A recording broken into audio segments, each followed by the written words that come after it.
I am happy to be amongst you at this function to honor deserving graduates who have excelled in their fields of study. Today marks a new chapter in the history of this great university, which was set up by an Act of Parliament, Act 830-2011, with a mandate to promote the development of human resources and skills required to solve the critical energy and natural resource challenges of our country. Distinguished guests, ladies and gentlemen, the contribution of our universities and research centers to national growth is vital and well acknowledged. It is also a very well-known fact that universities in training high-level specialists and generating new knowledge necessary for innovation support societies to address various social challenges. A more recent study has also indicated that universities have the capacity to regenerate economies of regions in which they are situated as shapers of human capital and institutional actors in economic regeneration. It is against this background that our government made it an electoral promise to increase access to university education by establishing a public university in each region of our country. In fulfillment of this, the University of Energy and Natural Resources here in Sunyani and the University of Health and Allied Sciences in Ho were set up by the government under the leadership of my predecessor, the late Professor John Attamills, in 2011, in fulfillment of the promise he made in the National Democratic Congress Manifesto of 2008. I wish on this occasion to salute Professor Mills for his vision and foresight.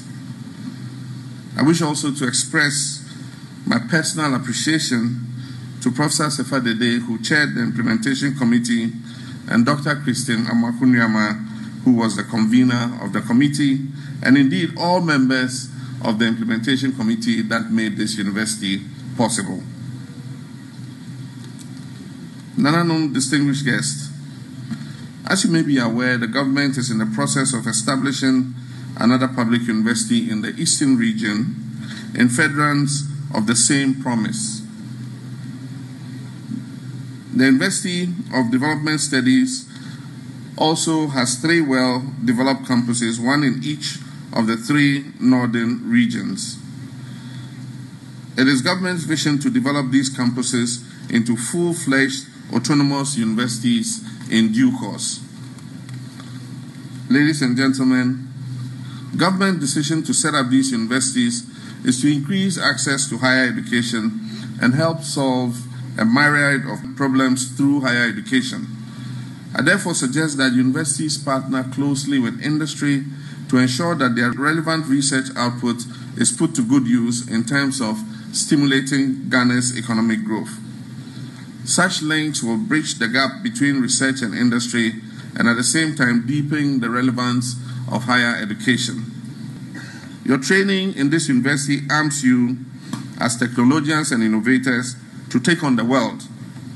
And as your Vice Chancellor said, to impact your world, as the words of your school anthem say. Set up your businesses and be employers and contribute to the economic growth of Ghana. To the long-suffering parents, I say, Ayiko, you can take a rest from the school fees and the pocket money and all the other demands that your children have made over the last 4 years. But please don't give up. They're going into the world of work, and you need to support them until they can find something sustainable to settle themselves. Also continue to pray for them and to guide them on life's journey. Let me conclude by commending Vice Chancellor Professor Isi Ewa. She gave a very comprehensive report on her tenure as Vice Chancellor, and I'm very proud of her. A woman being the foundation Vice Chancellor of this university, and to see the stage to which she has brought this institution. I'm positive that her successor will move the university to the next level.